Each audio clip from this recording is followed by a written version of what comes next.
The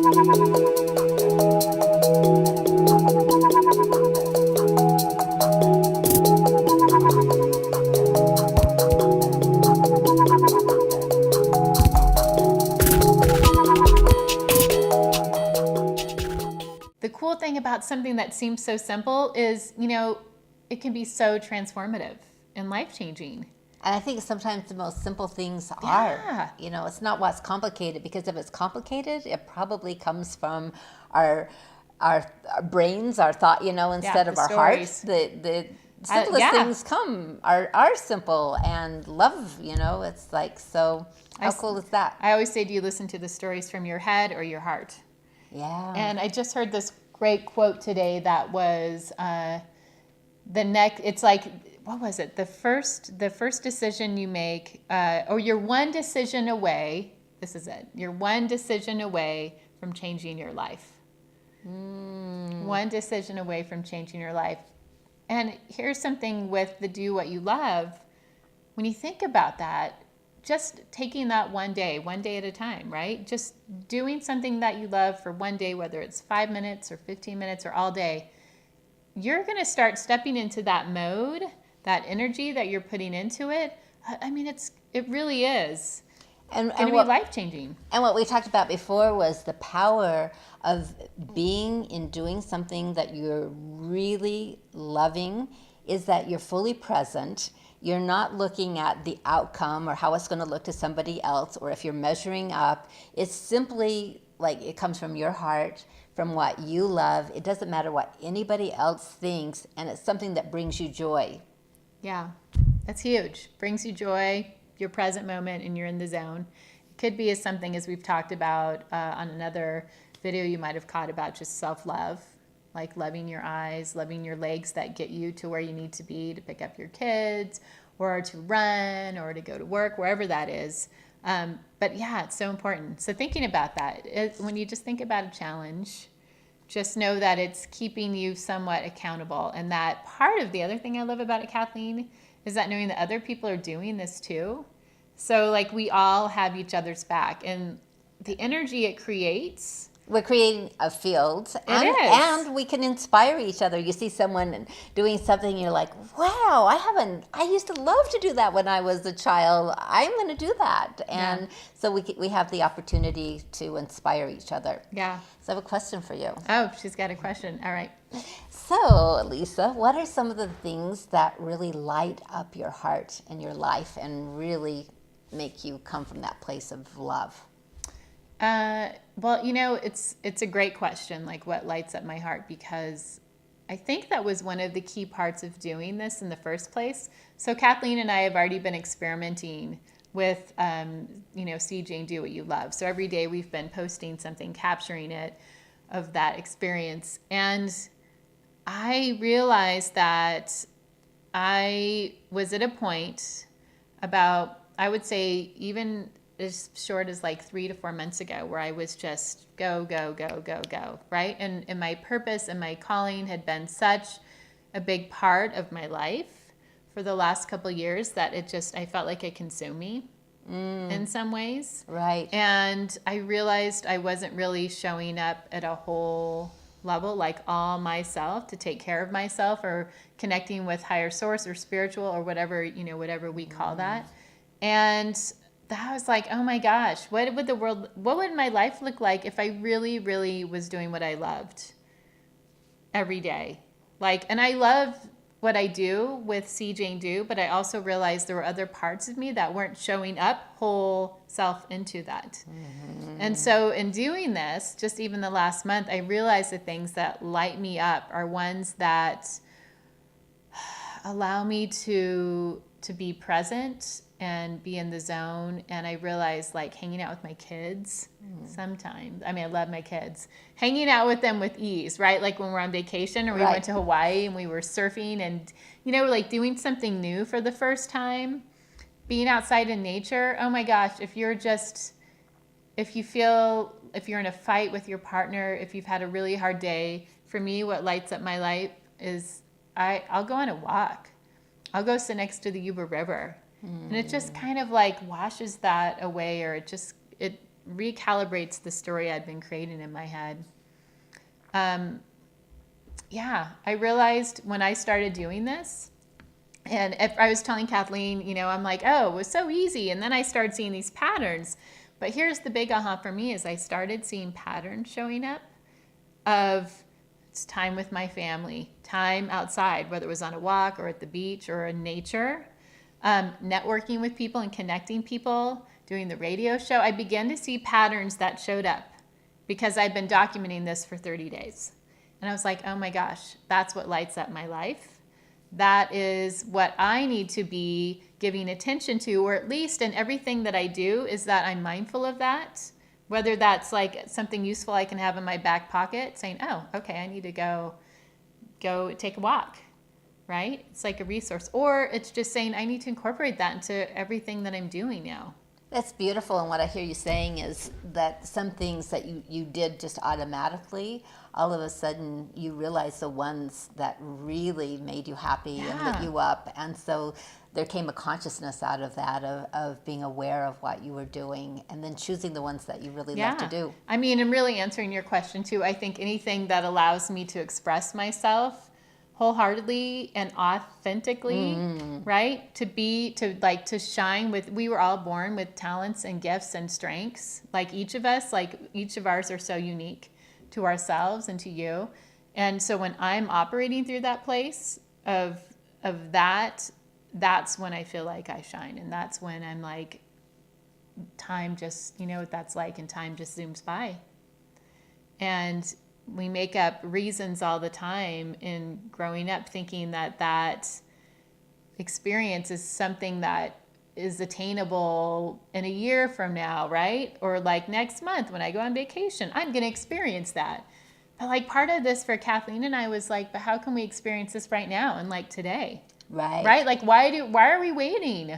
And why are we waiting for that? Too, you brought up the things that you're uniquely, like it's you, it's Elisa. It's the things me, that you love, totally. It's not someone else. And what about you? Oh, about me. Well, I was just going to say, I'll finish this and then I'll do that. I realized probably 30 years ago or a long time ago that you have an apple tree and a pear tree, and the apple is an incredible apple and the pear is an incredible pear. But if the pear was trying to be an apple, it's never going to be that something else. And it's only by being who we truly are within ourselves that we can really shine, because that's our essence. And yet we grow up in a world that teaches us that there's certain stereotypes that are popular or good. And then when we're young, we try to be something maybe that we're not, so we fit in. Wow. And then we're always falling short and not being that unique part of ourselves. And I remember even when my son was maybe in grade school, and we lived in Mill Valley, and they came out with a new report card system, and on the good side was that you were an extrovert. And I was like, you got to be kidding me. Oh my gosh, that's crazy. So if you're an introvert, then it was a penalty. It was a penalty. Yeah. Wow. And I was just flabbergasted that they would come up with something like that. And so a child that was naturally an introvert, he was always going to be losing out to the kids that were extroverted. And yet instead of developing his gifts, and we need everything in life, the extrovert, the introvert, and all the parts of a puzzle. It's the apples and pears. I love that analogy too, because both of them are raw and they're both like delicious. Yeah. And both, they're both awesome. And as women, we always are like comparing ourselves to each other and like, oh, if I was like her, my life would be so much better. And that's like not fair to that person. It's not fair to you. No. Because, that person's a pear and you're an apple. Yeah. They're both great. And we'll only radiate when we're really coming from who we are.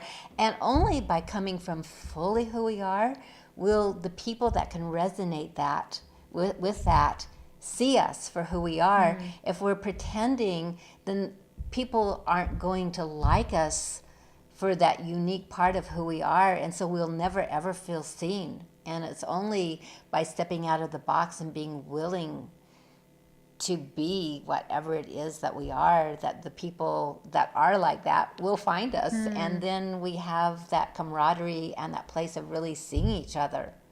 So part of this doing this challenge is not comparing yourself to other people. And when you see their posts or doing what they love, or, you know, maybe this person loves to work out all the time and that's what they love.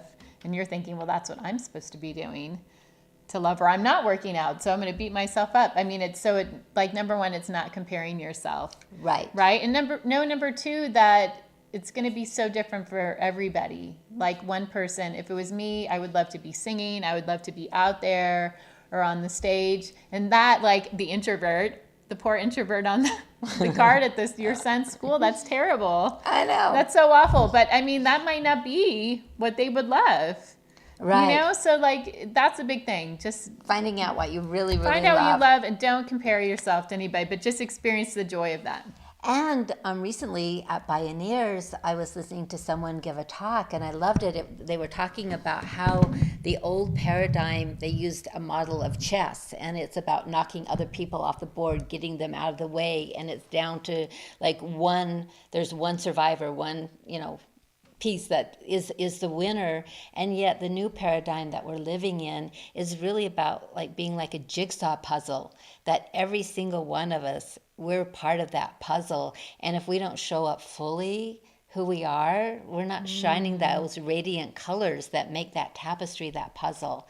So I think that's such a beautiful analogy for really truly being our unique self. For being unique self and being complete. And, you know, when I was talking about Barbara Marx Hubbard, who mentioned how we need to show up in our full potential. And to me, it was so beautiful, because I think when we look at that paradigm shift and where we're heading and what that looks like and being co-creators, I mean, when I think about waking up, that really is like, for you and for Kathleen and I, for all of us, is to say, wow, like, what does that look like if we all wake up into our fullest potential? Like, we all live our lives through excellence, through our own purpose and calling. And that'll look different. You know, I started to think about that, right? Like, living through excellence is going to have totally different, like, meters for everybody. And it might not even be like as we go to a universal self, what we take on the physical plane as excellence might be something totally different as we move into a more expanded viewpoint and perspective. So really opening up to that possibility of something far greater than we even see right now. Yeah. So you were asking me, and I said I would get back to it, about what lights me up and what I love. I love creating. It's like I've had so much fun co-creating this with you. Like just two different people, or several different people, but everyone has different perspectives. So coming together, and then you say something, then I say, you know, it's like building upon each other. So I find co-creation with another to be really exciting and a lot of fun. And I truly love like being in deep conversations where it's not about superficial things on the outside, but when you go really deep and you're really listening to each other and really talking from the heart. And sometimes when I'm in that place with another person, the outer form actually disappears, and I just see their energy body, like we've gone beyond the physical. And that's something I really love, to be in that place of such love and realness with another person. And I love nature. And I remember a few years ago, I was thinking, have the birds always been singing this beautifully, or did they just start this year? She's lived here for a while. So that's why. And this year I'm saying, have the trees always been this brilliant red and orange or yellow, or is it just so much more beautiful this year? And I think there's just something about myself that I'm opening up. You've activated something. It's true. You've opened something up. But how cool is that? Yeah, but and just being in nature, like you were saying, the yuba. I mean, that's my medicine. I don't take like Advil or pills at all. I take a few vitamins, but it's like if I ever feel, for me, it's like when things are aligned, like everything is flowing, but then sometimes things feel jagged, and it can be walking into an environment and it can feel jagged, or a conversation with another person or just myself. But when I get that feeling where something feels jagged, then that's when I like to go to the Yuba and just swim in the waters or lie on the rocks. And by the time I leave, it feels like everything has come into total alignment again. And the other thing I find about that is, I may think, oh, I've got this, and this that I need to get done. But when I take time out and I'm in nature and I'm in the places that I really love, I'm doing the things that I really love, those are my creative moments. And then I think, oh, I could do A, B, C this way. And then all of a sudden, it's like I have this creativity, and it saves time. And Yeah. I've done it through, like, maybe it's going away for a dance workshop over a weekend.